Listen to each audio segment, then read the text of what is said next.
And I want to do the intro. Okay. All right, you sexy cunts. How's it going? We're going to do a little channel update. Hi, Cam. So Demonetized. what we thought we'd do is talk about our goals, and it would also dovetail nicely into talking about, the channel direction as well, like the goals for the actual channel. We are shutting the channel down tomorrow. It's all going to be deleted. I'm wiping everything from the internet. I'm moving in a new direction.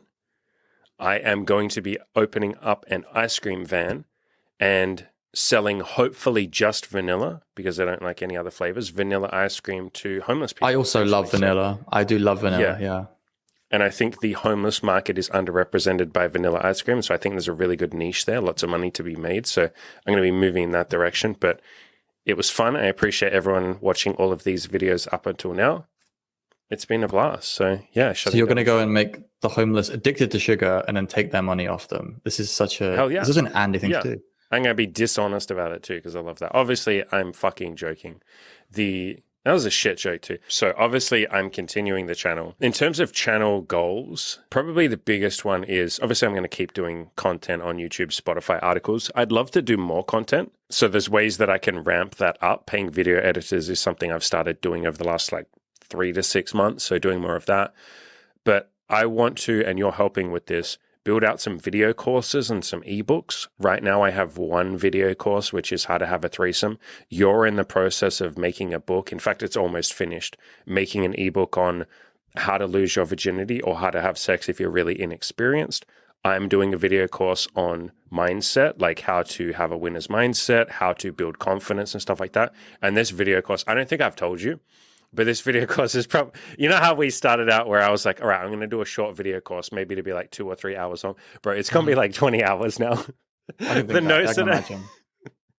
notes that I've written, I'm looking at it and I'm like, this might be longer than the Tinder guide. So I'm going to have fun building that out. But yeah, building up the content and paid stuff and slowly paying off the tax debt that I have, that's a big goal. So I spoke to you about this, earlier this morning. I've probably paid off about half of it now. So there's probably about 50,000 Australian dollars left on that. So doing that. Yeah, just expanding what we've already been doing, really. It's so grown up now. It's so grown. Oh, we've got to worry about tax debts. It's the most grown up shit to actually. I know, it doesn't feel like us, does it? Yeah. No. Yeah. We're worried about getting laid for years, and now it's I'm worried about the tax authority repossessing everything and making me bankrupt. It's really switched in terms of what we're actually focused on. Still like sex though. I do still like sex.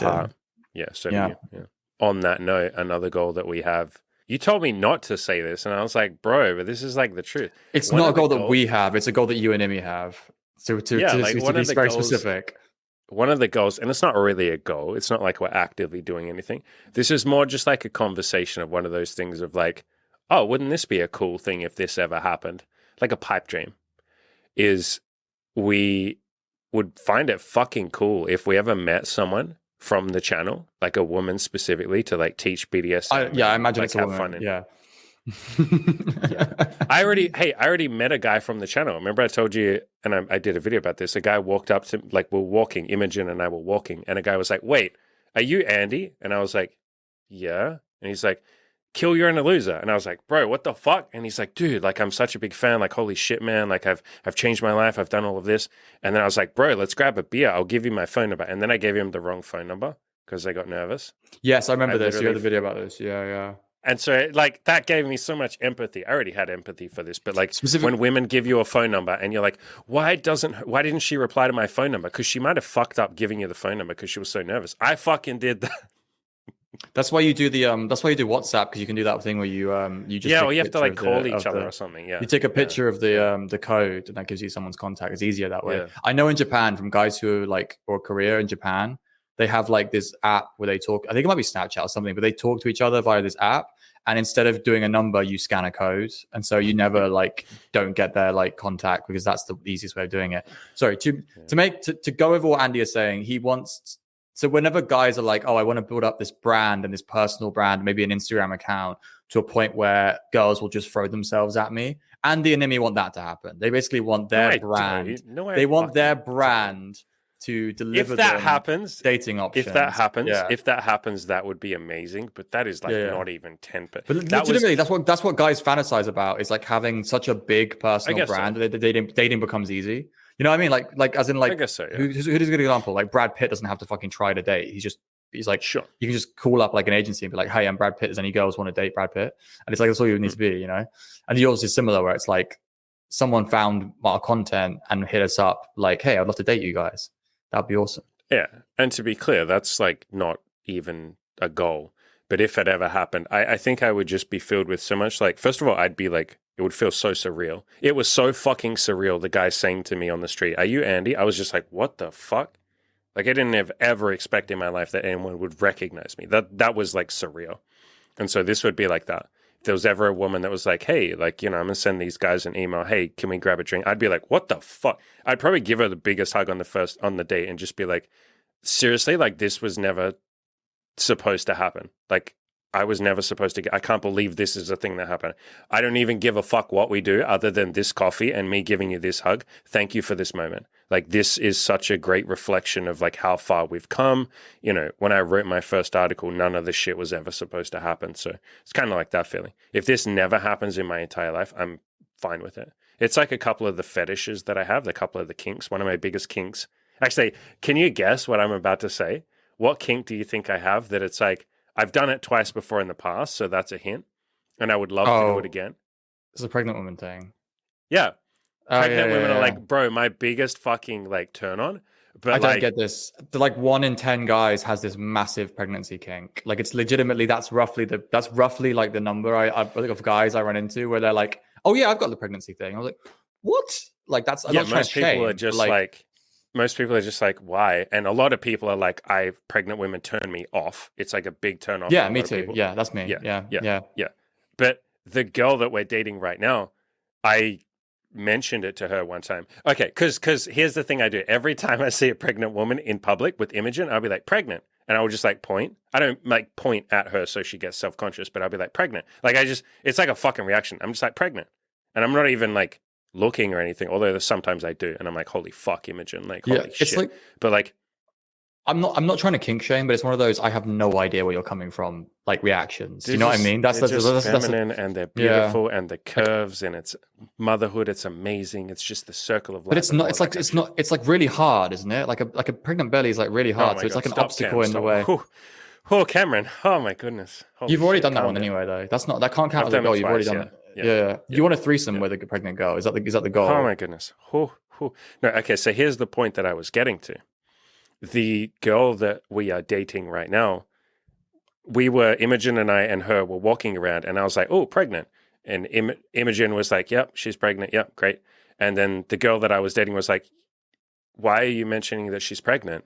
And I was like, because I love pregnant women. It's my biggest turn on. And she was like, yeah, me too. And I was like, don't fuck with me. Are you being serious? And she's like, yeah, I really like pregnant women. I was like, don't fuck with me. Are you actually being serious? And she's like, yeah. And I was like, would you ever come with me and like hit on pregnant women with me? And most women, you know, who are pregnant have a boyfriend or a husband, but like, would you? And she's like, yeah, I would definitely do that. And I was like, oh my God. Imogen, would you like have a foursome with us and a pregnant woman? And Imogen is not really super into foursomes. We've done it twice and she doesn't really want to do it again. It's just like not her thing. Is it a practical concern when you were searching for pregnant women? No, when you're searching for pregnant women, was it a practical concern that you thought some of them might be cheating? Yeah. That would be my biggest concern. Would be like, oh, I'm going to be hunting someone who is almost always in a relationship. Like there's not really a higher percentage ability to find a girl who's almost certainly in a relationship than a girl who is pregnant. It's like you're already hunting like quite a rare unicorn to try and get that fetish. Like, it's amazing you've done it, to be fair. Yeah. So the first one was a single mother, and she was kind of still in contact with the father, I guess, but like not really, but they were nice to each other. So that was fine. And then the second one, same thing. It was like they're kind of in contact, but not super. So yeah, but when I was trying, because for a while I was like actively seeking out pregnant women. And yeah, there were a lot that were like, my husband doesn't think I'm pretty. And because, you know, lots of guys are turned off by pregnant women. And so like, my husband doesn't like me. And that felt a bit weird. Yeah. No. It's like, I don't really want to do that. I don't just, I guess some of them would have had like permission, and now, but like, yeah. yeah. And now these days, if someone didn't know, like, no fucking way am I going near that. Like, that's a Yeah. hard boundary for me right now. Like, if you're cheating on someone and they don't know, fuck. Okay, so, but what if it was like a woman who was like, my husband knows and I have permission, and you'd be like, okay, I'm good with that. yeah. Okay, cool. I would still almost want proof. I think if I was to do something like that these days, I would want literally to be in contact with that guy, and I'd be like, bro, literally just one message. I want to make sure you're cool with this. Are you cool with me like porking your wife? And if he's like, yeah, bro, I don't give a fuck, I'd be like, cool. Yeah, like, bro, I want to be in the room, bro. That for me is not a I know you don't. Remember like that. the friend that we have who's like actively that person, he likes that, like a bull. Yeah, and he's cool with the husband being there. He kind of, I think, prefers that. Some guys want that. Some guys want to cuckold a guy. Yeah. Well, it's for him. It's more like, then I know that it's all good. I know that like he's happy with this shit, and I mean, he's happy if he's in the corner jerking off. I mean, you definitely know he's happy. Well, in his case, I don't think he wants the guy to jerk off. I think he likes that the guy just sort of sits there and watches and doesn't really. Yeah. There's the other things you can do is like you can get the girl to say, "Oh, he's so much bigger than you," to that guy while he's over there. That's like the cuckolding thing. I don't think he enjoyed that either. I know. No, we don't know a guy, but there's a guy on the forums who I think has that stuff where it's like, I want the girl to tell me that like I'm bigger than her like partner and stuff like that, and like basically like it's a cuckolding thing, and like she'll get him. It'll be like she texts that to him, he screenshots it, sends it back to her, and then she passes it to the guy. That's like the idea. That's like a big part of the dynamic and shit. And I can see the appeal in that. It isn't something that would turn me on, but I can see the appeal because Imogen has that fetish, but with women. So that's called like cuck queening, I guess. Imogen likes it when I'm fucking another woman in front of her, and it's not quite humiliation because we don't really enjoy degradation or humiliation, but there is an aspect of Imogen really likes it, and she'll even say that to us sometimes. She really likes it when I'm really turned on by the other girl. And it's almost like, oh, does her pussy feel good? Yeah, it feels so fucking good. Like she likes that aspect of me getting really turned on with another woman. But as long as there's no degradation. Like she wouldn't enjoy it if I sat there and said, you don't get my dick, I'm giving it to her. She'd be like, oh, I don't like that. That energy doesn't feel like what I'm seeking. How is a podcast on our goals turned into just a kink conversation? So anyway, that sums up my goal to move in a direction of being very loving with my content and helping people and just filling the world with love and abundance and joy. And that, to summarize, is why I love pregnant women. So what are your goals, Cameron? We were talking about this before. I was using a Tinder script recently where like, and I recommend this actually. So the opening message, and do what you want after the opening message, but the opening message was, hey, you're cute. What's one of your goals in life? And I actually got this from Taylor, who is one of the coaches in the group. One of the coaches in the program. Yeah. It's not the best. It's not a great opener for getting laid because it's a bit more of a deep screening. You don't really opener. care so much about getting laid at this point. No. I'm just saying because guys watch the channel who are like we want stuff that's effective and gets us laid. And I'm like, this is more of a deeper screening message where it's like you're basically getting really deep really quickly. And then part of that is that a lot of them are like, so they send you their goals and then like you have to, give back your goal. And so like I had to sit down and be like, I need to come up with something to send to the girls. So I just came up with something that I actually really want, which is I want to have bases, or we can say homes, in 3 different countries, and then I rotate through those countries every year. So I spend, winter somewhere, summer somewhere, and then I figure out something else for another one. I like that. And that's like, this is because I've been so nomadic for the past, God, how long now? 6 years. I've just been jumping. Even if I'm in the same country, I've been jumping cities. Like in Australia, I jumped Brizzy, I jumped Sunny Coast, at the start there, Sydney, Melbourne. Yeah, even in America, I lived in San Diego for like a month and a half, even though I didn't have like proper working rights in the US. Lived in Guadalajara, lived in Mexico City, did a couple of stints in Manchester back home. And I think it would be good to get some sort of more regular rotation where I have maybe 2 places that I jump between, so like the UK and 1 place, and then I can slowly figure out where the 3rd place is. So that's my big to give myself more of a foundation, but where I'm still traveling like a lot, like I still get to travel, and like having these like semi-permanent basis seems like the best way to do it. And I've listened to a lot of the guy who does this best already that we know is obviously Caleb Jones, because that's kind of how he lives his life. He doesn't like he spends time in Paraguay and Dubai. So he jumps between the two of them and he spends time in America. So that's kind of what he does. And so I've got a lot of advice off of him, not directly, but from his podcast about how to do it. So fundamentally, I just need money and the will to make it happen. And that's like all I really need to do in the next few. And also just maintain a lifestyle that requires, that gets money remote. That's it. Those are the three things. So, remote money and doing all the fucking infrastructure work to make that actually possible. So it's very possible, I think. I could see it being... Go on. Yeah. No, you're on. I was going to go off on a different tangent. Oh, okay. I could see it being a bit of an impediment to the make money phase. Like I theoretically would probably get faster to the money if I was stuck in one place for a longer, and then build so that the travel. Could hustle and like really knuckle down on money. Yeah. That's the only. That's it. In my mind. It's just like I don't know whether to build this immediately, like I want to, or really settle somewhere and just make as much money as possible. And like, I don't think it'll matter 5 years from now. Whichever option you pick will be. No, and I also think, so to speak. Yeah, I also think 4 months is long enough to be somewhere and settle enough in that place to like actually make a life easy to run and be efficient and stuff. And you and me are better now, probably at like, I'm probably pretty good now at like picking up and going somewhere new and then immediately settling and working there than I will, because I've done it so many times. So I could probably just back myself to handle it, In terms of direction of this channel, let's just talk about this channel because you have your own channel. And if anyone's not familiar, just search Radical Improvements. Cam does a lot of like self-improvement content, similar to what we talk about on here. But in terms of this channel, and I guess like coaching with me as part of our coaching program and like video courses and books and shit that you're doing for us, what is your like direction? Like, what are you doing?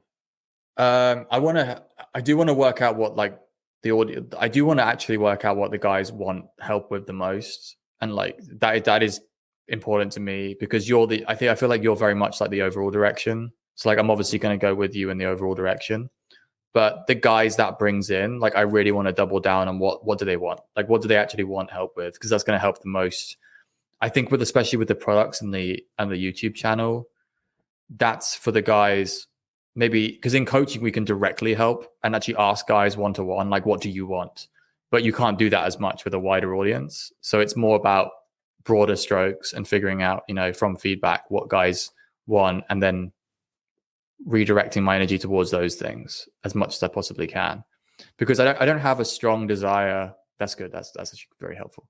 I don't have the strongest desire to like stick to the content I want to make as much these days. I feel like I've come round to the idea that I can basically make content on anything as long as I have like, I have more like energy left to give in certain areas than maybe you do, who's like 3 years ahead of me, who's like a little bit content.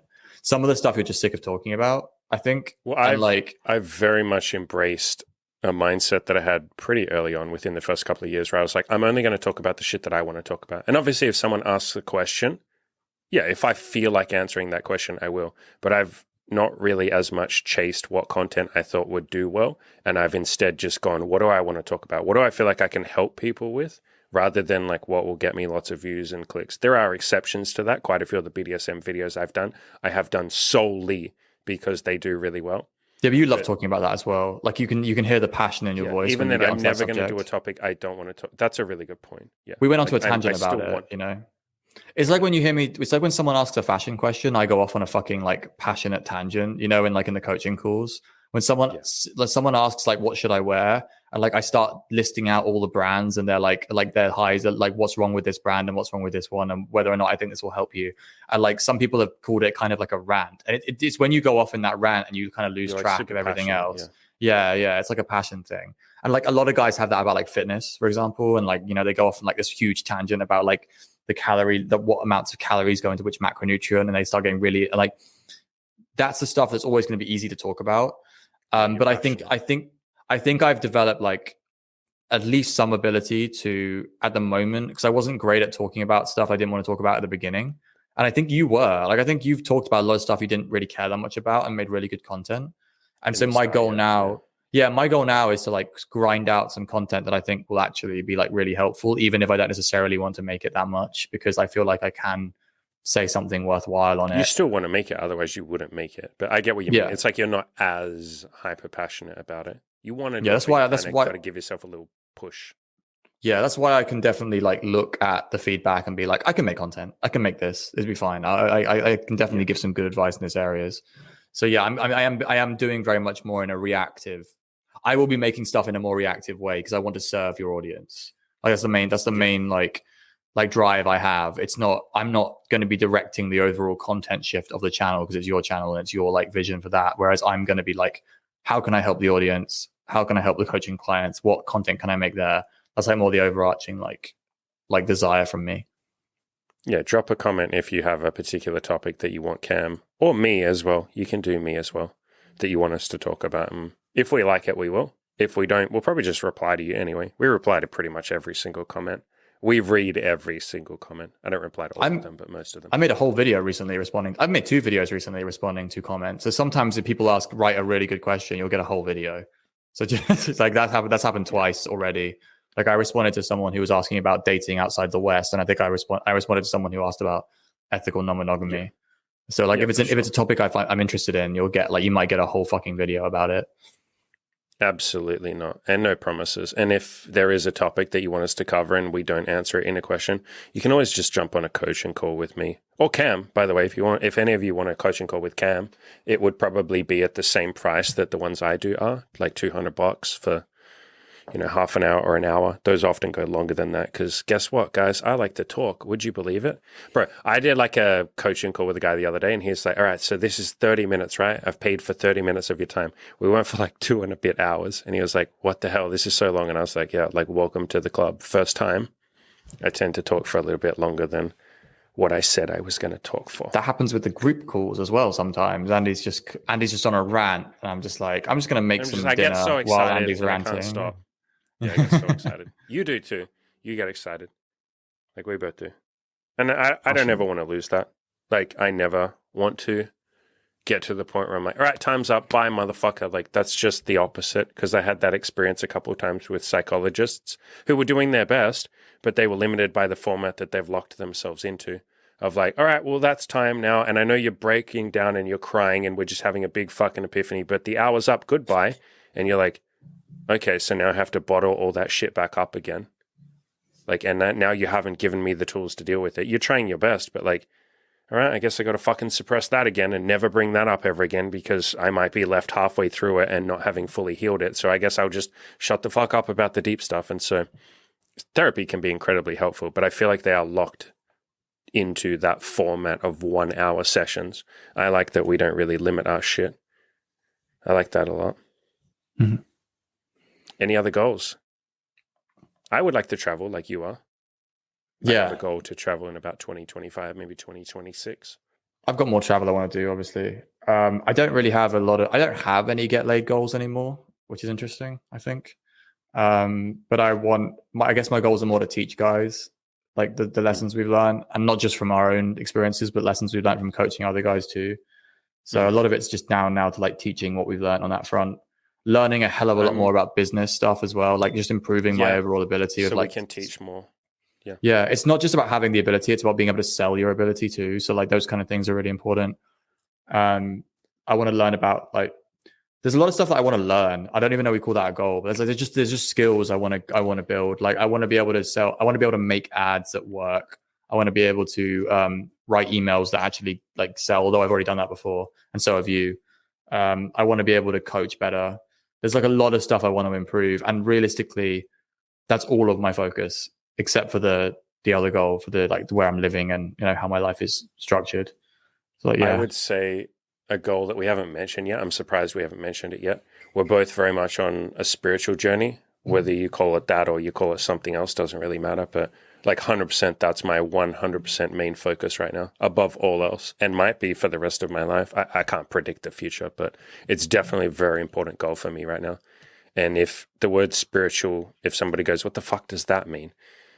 being more loving, being more kind, being more forgiving, being more gentle with people, like just that pursuit, like being more loving, spreading more love, spreading good vibes, that hippie shit. I'm on that hippie shit, and I have been for the last year or so. So that's a very important goal to me. And the direction of our content and the direction of our coaching especially has changed a hell of a lot in the last couple of years.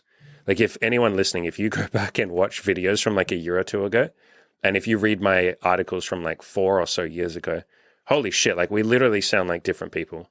We talk completely differently. We were a lot more forceful back then.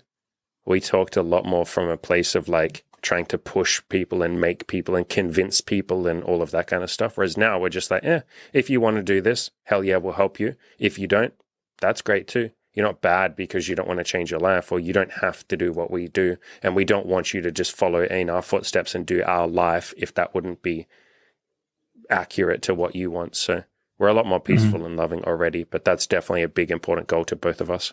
Like very fucking important. Like maybe more than anything else. And that fits nicely into pregnancy and having sex with pregnant women. That's me.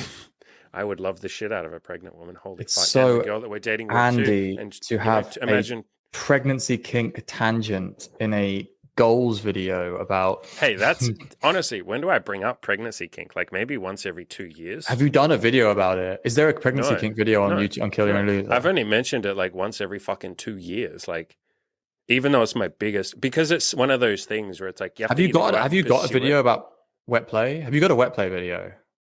Like water sports. P-play. Oh, sorry, I didn't know if it was called water sports or wet play. Is that what you call it? Is that what you're talking about? Yeah, I don't know what it's called, mate. I know that it's about using like other body fluids rather than the sexual ones. Yeah, that's like one of my big kinks as well. Do you have that? Do you have that video? And the girl that we're seeing, we all have a big kink with that. Yeah. Do you have a video about that?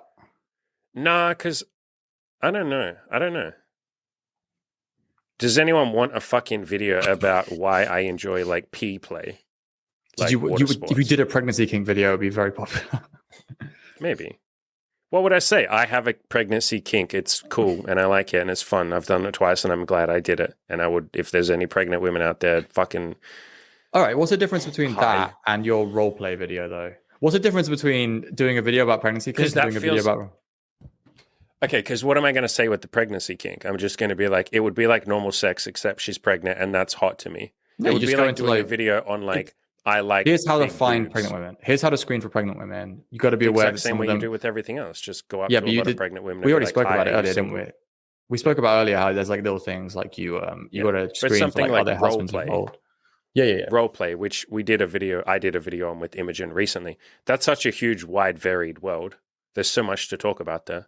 So that's the main reason. I probably won't do individual videos on like really niche kinks. I will if people are interested in it. But like, again, what would I say? I have this kink. If you have it too, great. Isn't that cool? Like the kink I found the other day, I went down a rabbit hole, was the breeding kink.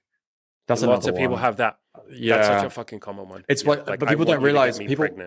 People realize they have it when they're actually trying to get pregnant. So they realize that the sex is a lot hotter to them because they're actually trying to get the girl pregnant, and they realize they have a breeding kink afterwards. Yeah. Knock me up, daddy. I want you to put a baby in me. Yeah. That's like a very big kink. I don't really have that kink, but you've had a vasectomy. So like, would you have the opposite of a breeding kink? No, but funnily enough, we met a girl who had that, and one of the positives was I was like, well, I've had a vasectomy, so if you get an STD check, I'm quite happy for us to play with your fucking breeding kink as much as you want, because there's no risk. It's like risk free. So there you go. That's a good selling point of vasectomy for all of you breeding kink people out there. Go get a vasectomy, and then you can go crazy with this shit. That's my advice. I look forward to your knife play video. I want to see that.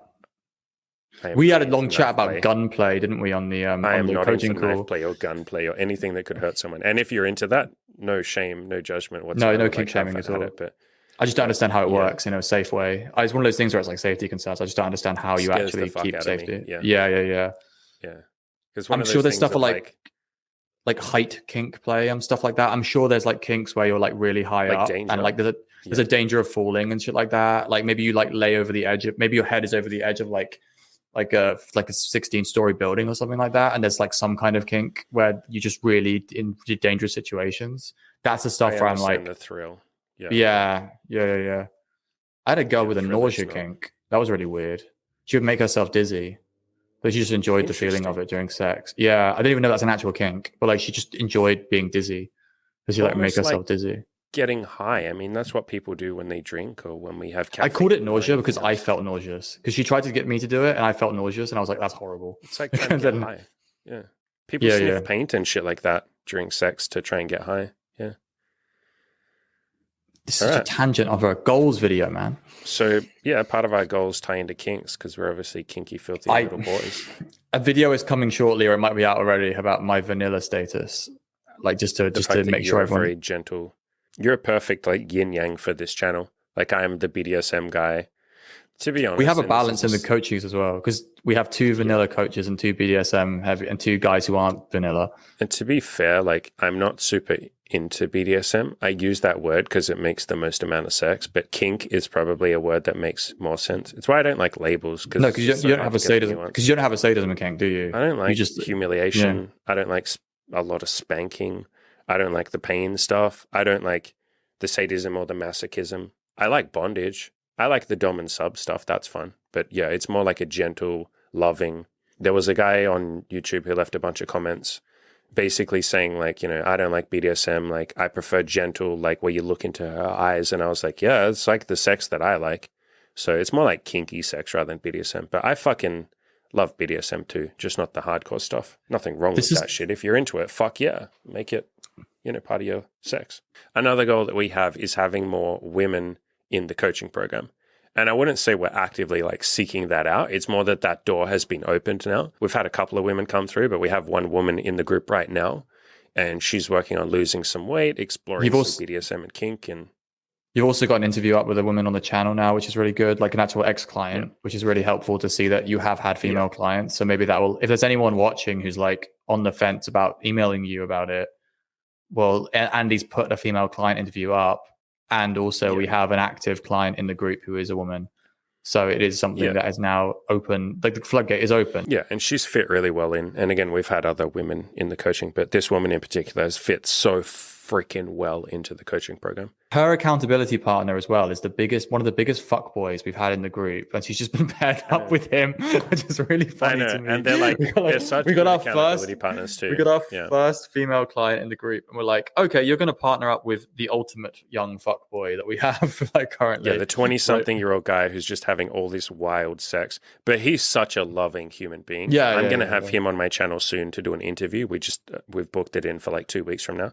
His name is Harvey, so he'll be on the channel soon. But he's such a great fuckboys being. Not in a pejorative sense, because all the guys that we coach have hearts of gold. So it's like fuckboys with hearts of gold. When you say fuckboy, like a lot of people will have an association with what that means. Oh, so like lying to girls and just caring about sex. Yeah, when we say fuckboy, we mean it almost in like a cute way. Like it's not an actual fuckboy, because all of our clients and most of the audience are like genuinely loving human beings, like who want the best for women. And yeah, it's like I literally just mean a fuckboy. Yeah, I just mean a guy where sex just comes really easy to him and he has a lot of it. That's what I mean by it. Yeah. Yeah, but having more women in there is definitely something that we're open to, something that we love. And part of that is Imogen is very open to this. We've done like 12 or actually more than that. We've done like 14 coaching sessions like this where Imogen comes on the call too. And so Imogen's quite happy to do coaching on relationships, on sex, on any of that sort of stuff. So yeah, if that's something any women are interested in, hell yeah. Know that you would fit in very well in the group. Everybody's super welcoming and understanding. We've had big conversations in the group before we added the first woman, where you had a big conversation of like, okay, is this something that we're all open to? Would we be accepting and welcoming and loving with this woman? How do we make sure we keep the culture of the coaching program, which is one of like honesty and everyone can just say what's on their mind and no like policing of language. And it's definitely a very open, welcoming group. And I suspect 5 years from now, I don't know, like 20% of the group will be women. Like I can definitely see that being the case without us even trying. Like we're not trying to have women in there. They just seem to be seeking us out a lot more because we're more open to that now. And we're putting out more of a message of like our content isn't just for guys. We talk a lot more universal. ideas. I'm and being careful to do now. that now. Like I'm trying to like, unless I'm doing something that's specifically aimed at guys. Obviously, the ebook I'm writing is specifically aimed at men, but I'm assuming 100%. that the course you're doing about mindset is not, because it won't be like, it doesn't No, need it's to just be. like, any human being. And even things like the How to Have a Threesome guide, which I made, the video course, there's a whole book in there that Imogen wrote, like she wrote it for women who want to have threesomes. And so it's like, you could buy that if you're a woman.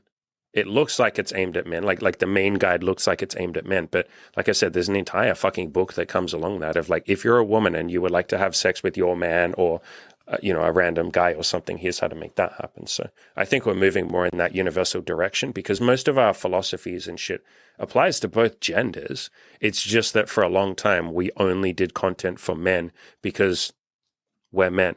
And that was the thing that we started with. And I think, testing some of the shit out. And one thing that I did very early on, like this is like, 8 years ago or so, I just started asking women all of these questions, like especially after sex, but even on dates of like, do you ever get insecure about stuff? What do you think about dating? And you are someone that has had a lot of female friends as well. So you've kind of always done this as well. Like we both understand and empathize quite deeply with women. We understand as best we can as two men. We understand like the female condition because we're fucking curious. It's interesting to us. We like human psychology. And I think we've seen a billion different examples of like, oh, wait, women and men are both basically the same. We just have different genitals and some shit's different, but like a lot of it is the same. And we don't tend to see things as much in terms of like it's men versus women. Okay, we definitely don't see that as all, whereas a lot of dating is. It's like, if you're a man, here's how to fucking get women. And if you're a woman, here's how to get fucking men. Rather than, hey, wait, we're coming together and all giving each other a good experience and joining together as two souls, bonding into one. Oh my God, that's so beautiful. Thank you.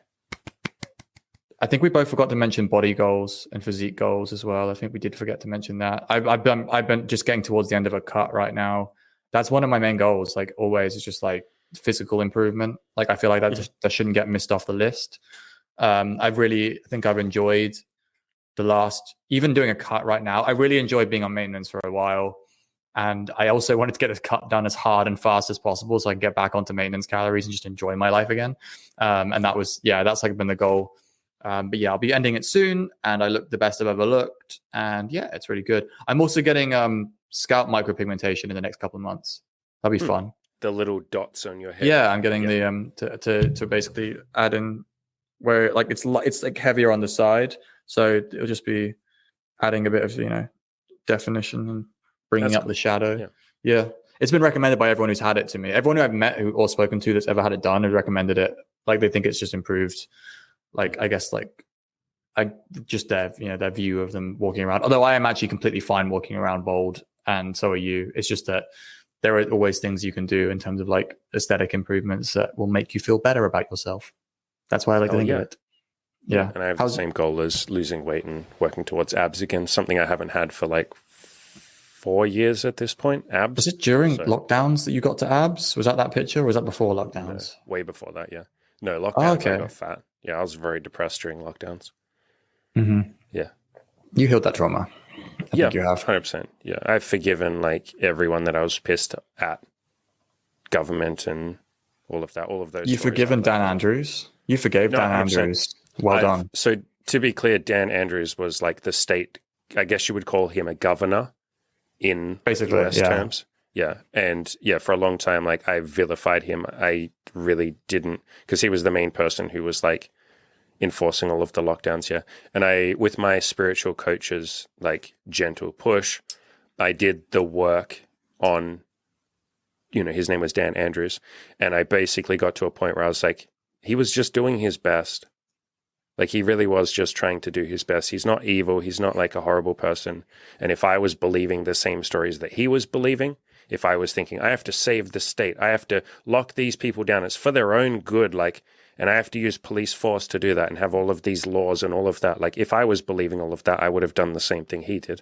So he was just an innocent child who was believing his stories, and I was an innocent child who was believing my stories, that he's a bad person and, we're two separate beings that are at war with each other. So, yeah, I definitely went through a big healing process. That took a while, to be clear. That took probably like a year or two.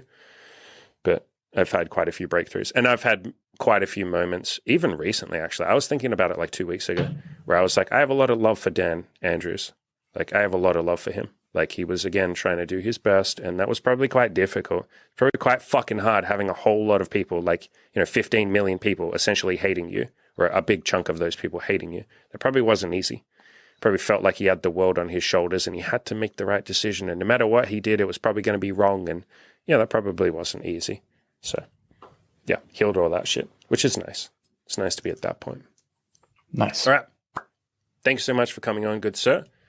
Anyone else, you're welcome to leave comments if you think you have an idea of what you'd like Cam to do content on, or me as well. I probably am going to be less likely to listen just because, no, to be clear, just because I have like 800, quite literally 800 half-written ideas, some of them fully written. I just have to record them. So I'm probably not going to be super open, but I will, or we will every now and then, maybe, I don't know, once a month, go through your YouTube comments and answer some questions and do like a Q&A. So leave the comments. I just can't promise I'll do a full video on it, but we will answer you in some capacity. We jump in there and we reply to people anyway. So, all right. We also offer coaching, but I will run the cool little video that I put at the end. So roll that shit, roll that tape. Whatever your goals might be, whether that's money, relationships, sex and dating, fitness, health, friendships, whatever, we are here to help you make those beautiful goals come to life. Ed did it. Taylor did it. Harry did it. None of them are special. If you're listening to this, you know you're capable of more than you're currently giving. You already want something more than what everybody else around you seems to be content with. You want to achieve more, be more, give more to the world. You know it, and I know it. You're destined for something beautiful. Click the link to the coaching in the description below, and let us help you get there. Happiness starts today.